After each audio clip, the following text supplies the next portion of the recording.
Back here again today with the 350. This is going to be part 2 of putting this thing together. We got a lot in store for this thing today. Yes, I know. Zach and his father got the broken bolt out of the camshaft, and after talking to a few older people, figured out the problem, and that is the fact that I was using a 1/2 inch torque wrench, which, even though it was set to 20 pounds, was exerting more force than it really was, considering it's bigger and longer. And so I just went and got myself a nice 3/8 torque wrench, and I got the right sockets to go with it too.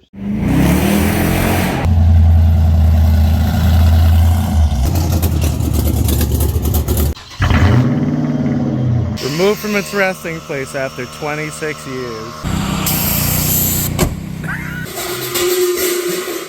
What the?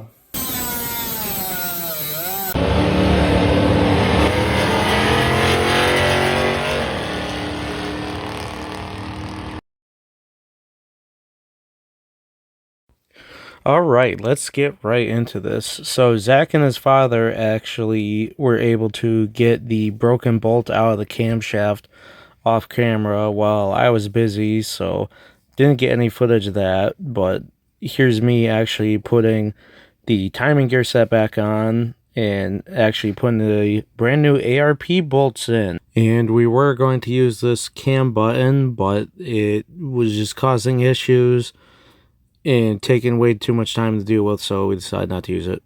It's time to fix what I messed up last time, which was torquing these down. And my issue was the fact that I used a 1/2 inch torque wrench when I should have been using a 3/8 like this one. Come on. Don't twist on me.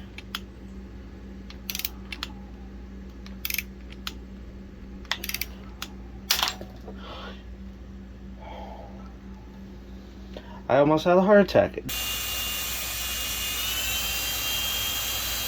So after the second debacle with one of the bolts, these two are brand new ARP bolts. This one was one of the stock bolts.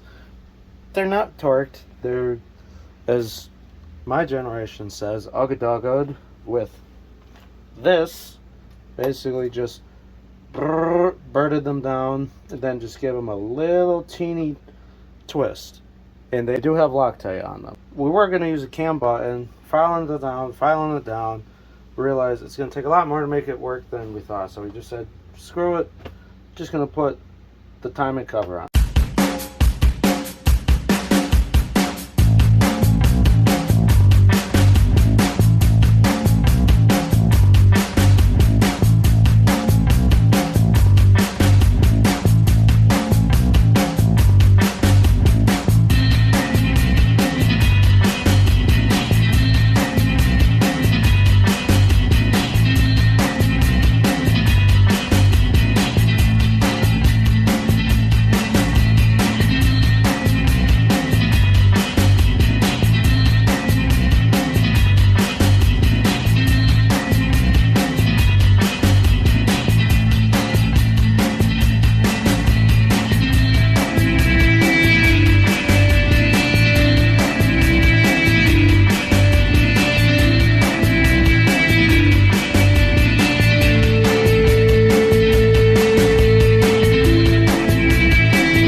There we go. Yeah. Now we can. Now once we get the new one, we can put that in. Nice. Woo!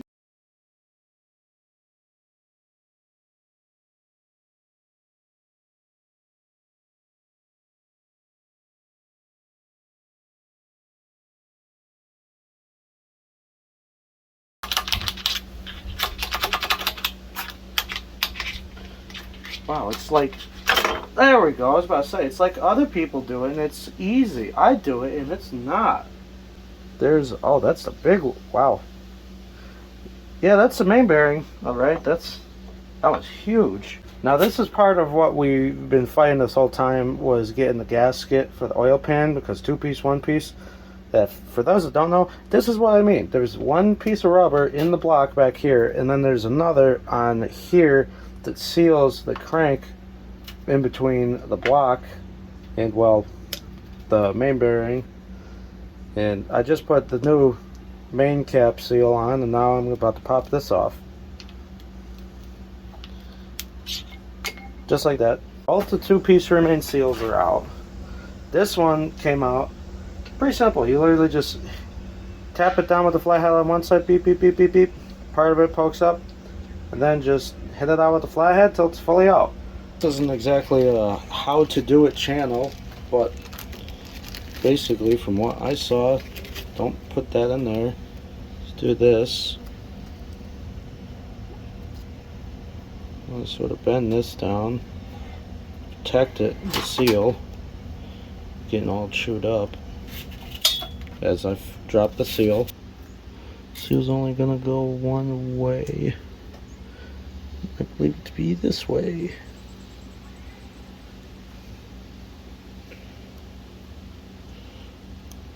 Oh. Oh, wait. Okay.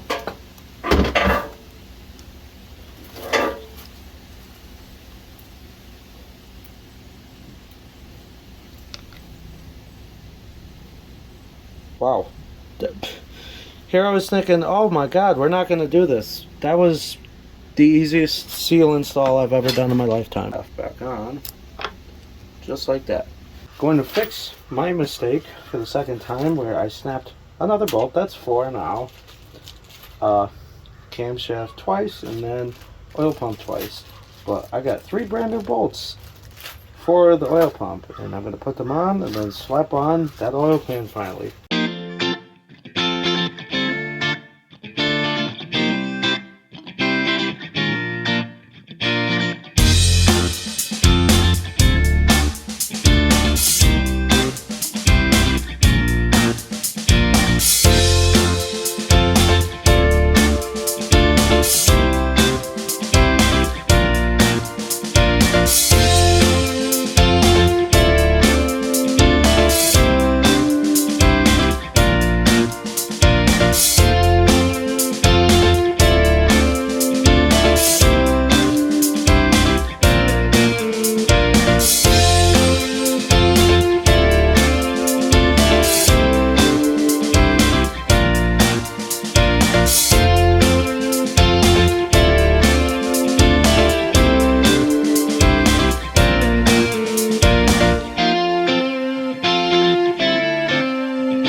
Alright, Zach is now here. The oil pan bolts are all in, including the nuts, the 9mm, the 110mm, and the 3 nuts, the 2 on the back and the 1 on the front here are all nice and tight. And just because of our luck with torquing things, I just said, ugga dugga time. And this doesn't really need a whole bunch of force, like say the bolts that I tightened down for the crank, and so just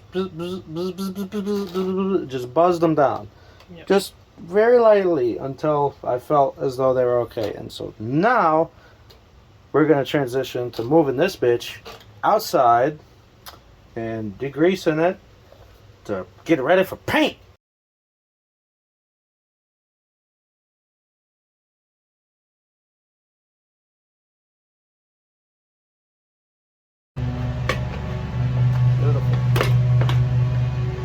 Out of the way.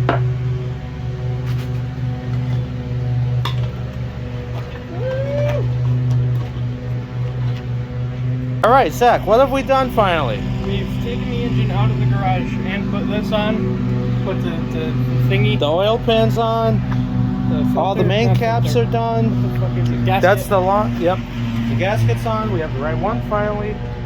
Everything, as far as I can see, is taped off. That should be. Now we're gonna degrease this thing and power wash it. Here we are degreasing the engine. starting to hit it with some engine degreaser and then hitting it with the steel brushes. So this way we could get the loose grime off and some of the heavy stuff off too, right before we start power washing it.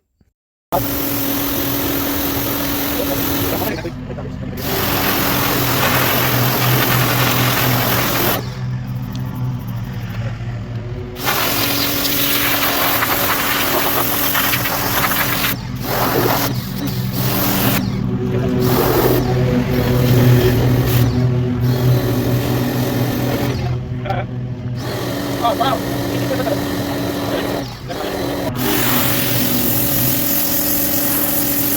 That's not good.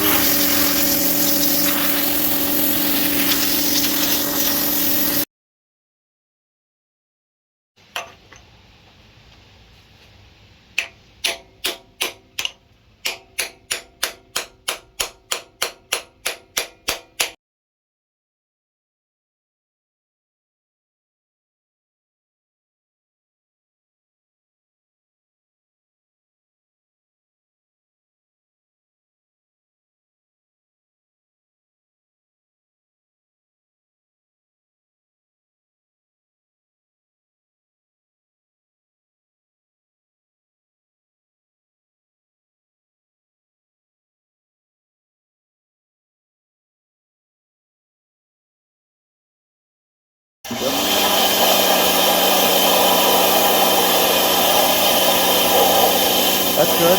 That's good. Go to the next one.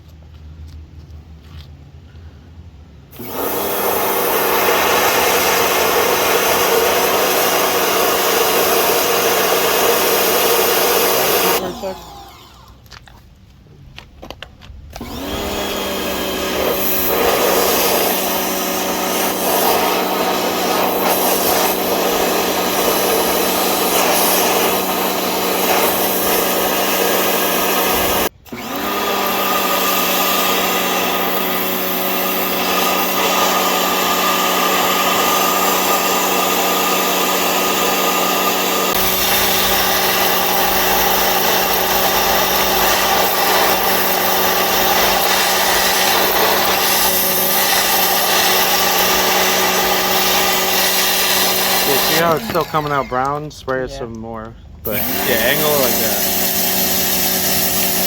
that. We have successfully taken all the freeze plugs out, all 8. We just littered the driveway with rusty water and particles and whatnot, but it's all clear water coming out, and now we're just gonna let it dry, put the new ones in, and then we could hit it with some paint. Yeah.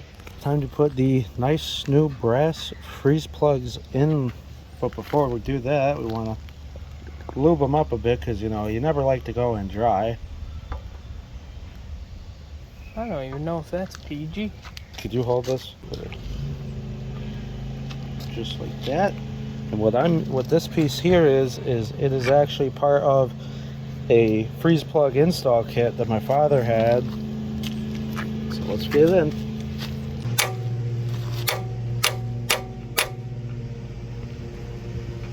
It's going in at all.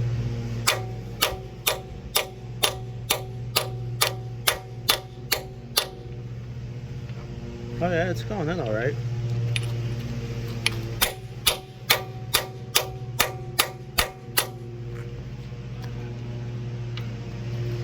Huh, look at that.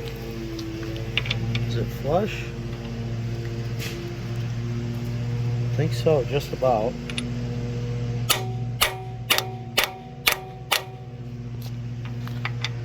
Yep, there we go. Look at that. Freeze plugs in there.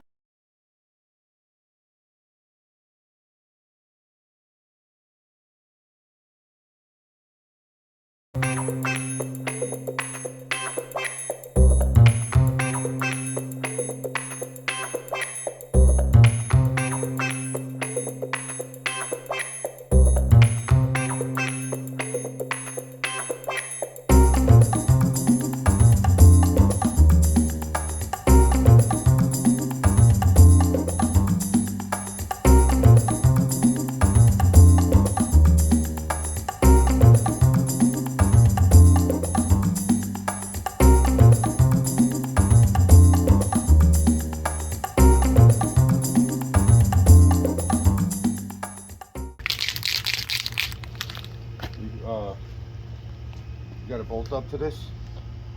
No, this is. I just have this in place so this way we don't get anything inside the timing cover for right now. Okay. Yeah. Wow, that was pretty good.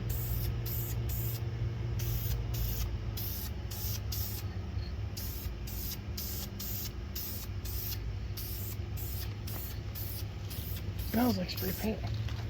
I wonder why.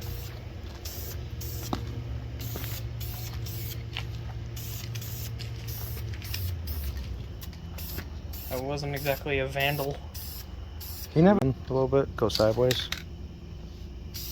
Yep.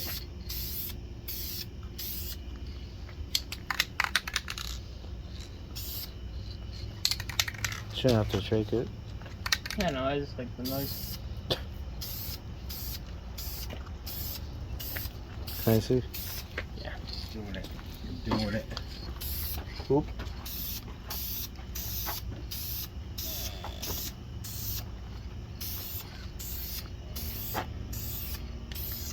After a lot of hard work, and I would say this is a very big and good payoff, engine block is now finally painted. That's what I look for it. And yes, this is a 350 Chevy. We painted Pontiac blue, considering the fact that it's going in that Pontiac right there. So we wanted to do something a little interesting. Paint it Pontiac blue, or at least a lighter blue. It looks like Pontiac blue to me. And sorry, Dylan, we got a little bit of paint on the on there. But yeah, that'll do it for this video. Tune in to part 3 when we deal with the top end of the motor.